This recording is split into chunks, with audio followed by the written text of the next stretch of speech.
Ir jeigu vertingų laikome norą patikti kitiems, norą pasiekti idealo, kurio nėra, ir aš visą laiką savo studentams sakau, žinote, jūs suprantat, kad, pavyzdžiui, tą taisyklę sugalvoja kitas žmogus, vadinasi, tos pačios rūšies atstovas. Kaip jisai žino geriau, kad tu, būdama 40, negali vilkėti to sijono. Arba kad, nežinau, siūlė pažastynė leis tekėti energijai.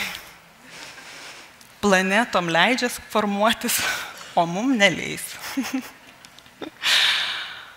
Mes sudedame prasmes į savo išvaizdą ir mūsų išvaizda visada, absoliučiai visada sako tiesą.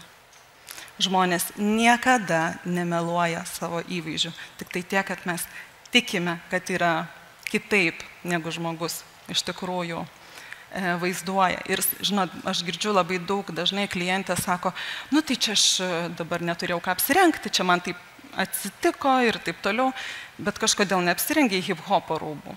Ne? Vadinasi, tie rūbai yra tavo spintoje. Tie suplyšę naktiniai yra tavo spintoje. Gal dėl to, kad kvepia tavo oda, gal dėl to, kad mėly, gal dėl to, kad maitinai savo vaikai su jais.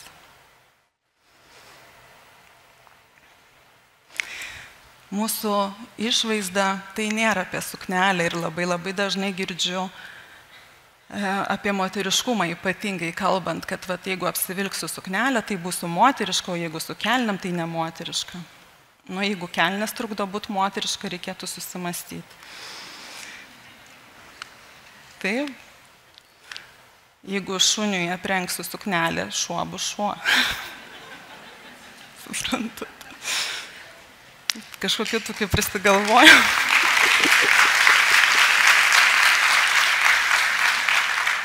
Ne suknelė tave apibrėžia. Tu esi tai, kas tu esi.